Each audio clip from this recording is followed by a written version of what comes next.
है कि इज्जत दोगे तो इज्जत मुफ्त मिलेगी, लिखा होता है ना। कई लोग पढ़ते हैं इस बात को। किस किसने पढ़ रखी है ये बात बसों के अंदर? इज्जत दोगे तो इज्जत मुफ्त मिलेगी। अगर आप दूसरे का सम्मान करोगे तो आपका सम्मान अपने आप होगा। आपको अपने सम्मान में कुछ बोलने की जरूरत नहीं पड़ेगी।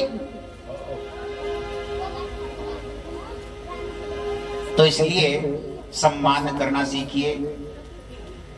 शास्त्र कहता है, अब हम यहाँ पे मांगे राम जी के घर में कथा कर रहे हैं, तो हम मांगे राम जी के अतिथि नहीं हैं, हम पूरे गांव के अतिथि हैं। मांगे राम जी का आप लोगों के ऊपर कितना बड़ा एहसान है। आज पूरे गांव के कल्याण के लिए दूसरा दिन है, दूसरे दिन के भी यजमान मांगे राम जी बने हैं। पहले दिन की भी कथा मांगे राम जी ने कराई। अब कथा में दिन कितने बचे? हाँ, 5। अब 5 दिन का यजमान होता है, सभी को पता है। क्योंकि सत्यनारायण की कथा भी बिना यजमान के संपन्न होती है क्या? करते हो? आप इतने सुस्त क्यों हो? मैंने 3 साल हो गए यहाँ पे कथा करके गया था, तब भी आप लोग ऐसे ही थे, अभी भी ऐसे ही हो। हाँ या ना में तो जवाब दिया करो। भजन होता है तो ताली नहीं बजाते, जैसे बैठे हुए सो रहे हो। ताली बजाने से आलस्य दूर होता है, पता है आप लोगों को। सत्यनारायण की कथा में यजमान होता है, तो भागवत की कथा में भी यजमान के बिना कथा संपन्न नहीं होती।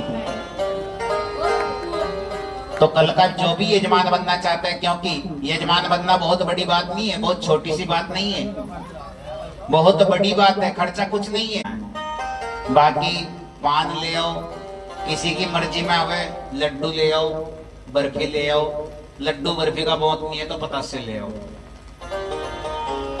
किसी का मर्जी पड़े तो केला ले आओ, सेव ले आओ। और प्रसाद में आप अगर कुछ भी नहीं बना सकते तो कसार तो बना कर ला सकते हो, बाल भोग। क्योंकि गुरु के और भगवान के दरबार में कभी खाली हाथ जाना चाहिए। हाँ जी, गुरु के दरबार में या मंदिर में या फिर कहीं मेहमानगिरी में खाली आ जाते हो क्या? हाँ या ना का जवाब दो। जाते हो? केले लेकर जाऊंगे रास्ते में। हाँ, तो भगवान के दरबार में खाली हाथ नहीं आना चाहिए। कथा कीर्तन सत्संग में जरूर कुछ लेकर के जाना चाहिए। प्रति घर से प्रति जो भी आदमी आवे, हो सके गुलदाना, लेचीदाना, पतासे, मुरमुरे, यदि कुछ भी नहीं तो बाल भोग भुनवा के ले आओ थोड़ा सा। हर घर से आना चाहिए एक एक घी का चम्मच, जिसके घर में घी हो रहा है। आप लोगों के घी में बरकत होगी, कमी नहीं आनेगी। जिसके घर में घी हो रहा है, एक एक चम्मच दीपक जगाने के लिए घी का हो जाना चाहिए। तो ये सब व्यवस्था आप लोगों को कल से करनी है। कल तो समय ही नहीं मिला था आप लोगों को बताने का। और तीसरी बात है, ये जो पितृ शांति के लिए यज्ञ चल रहा है, पितृ काहे पे प्रसन्न होते हैं? हाँ जी, हाँ जी, पितरों की प्रसन्नता काहे में है? पितरों के थान किस किस के घर बने हुए खेत में? सबके हैं। तो पितरों के थानों पे जो पूजा करते हो, थान बनवाने के लिए, तो वहां पे पूजा करने के लिए क्या लेके जाते हो? हाँ, खीर खार।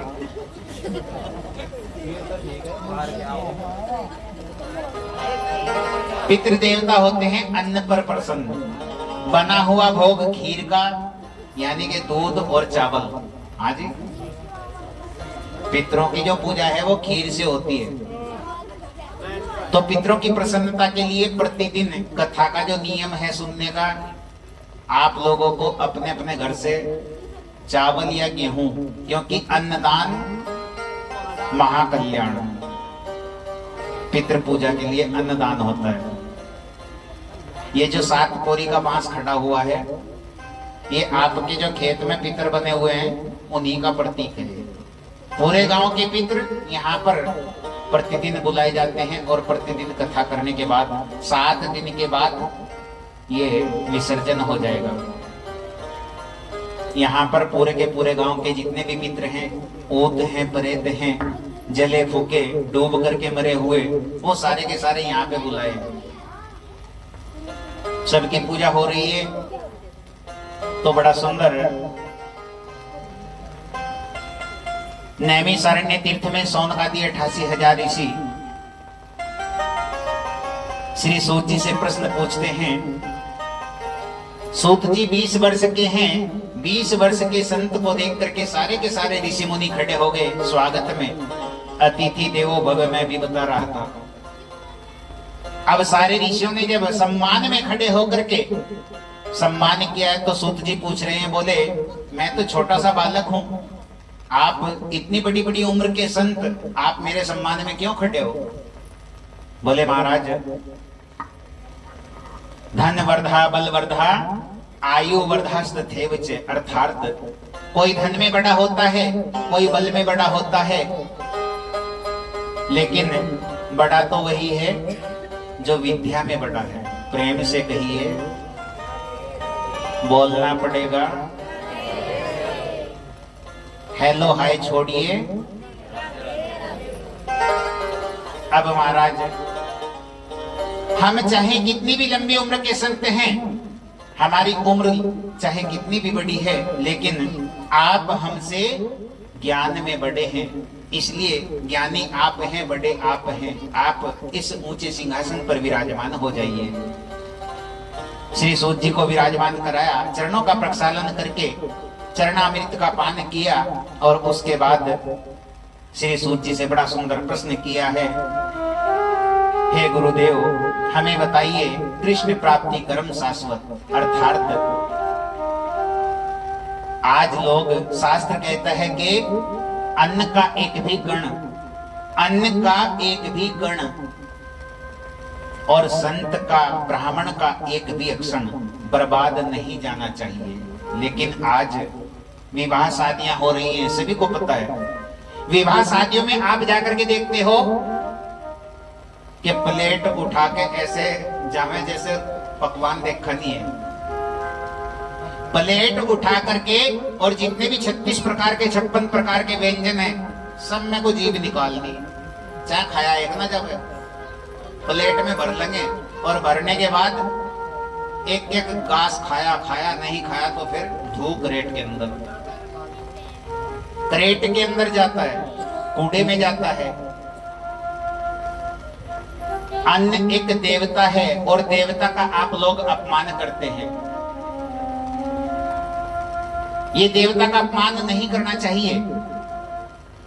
अन्नपूर्णा, जहां पर भंडारा है, जहां पर रसोई है, अपनी रसोई में आप जूते चप्पल लेकर के जाओगे, इसका मतलब है आप भगवान के मंदिर में भी जूता चप्पल लेकर के जाते हो।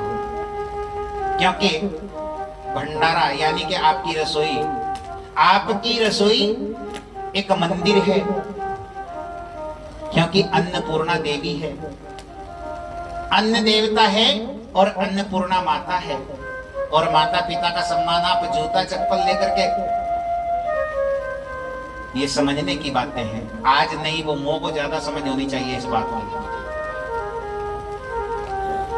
पुरानी जो बहुएं हैं, माताएं हैं, उन्हें तो पता है, लेकिन जो नई नई बहुएं आ रही हैं, ऊंची एड़ी के चप्पल पहन करके, सर्दी हो रही है, जूते चप्पल पहन करके स्टैंडर्ड में चल रहा है काम। आज घर से भोजन करके कितने लोग आए?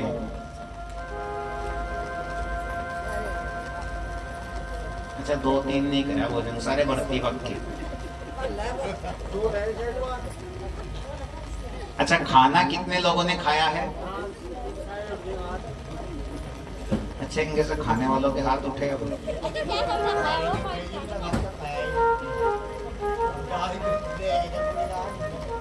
खाना कहाँ बनता है? हाँ जी, खाना रसोई में, और भोजन कहाँ बनता है?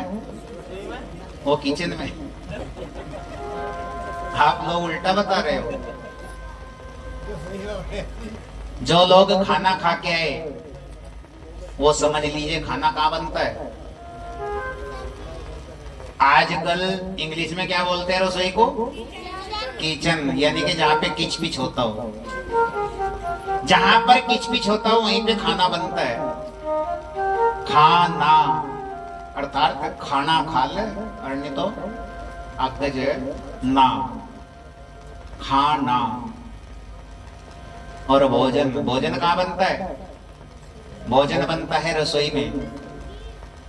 जहां पर भगवान का भजन होते हुए भगवान का भाव लेकर के भोजन बनता है, वहां पर यदि नमक रोटी भी है उसमें स्वाद आ जाता है।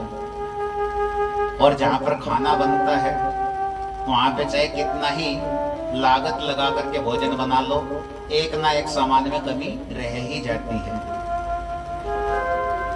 तो समझने की बात है, अपने अपने घर में रसोई में भोजन कौन बनाता है और किचन में भोजन कौन बनाता है, ये बात तो समझने की है।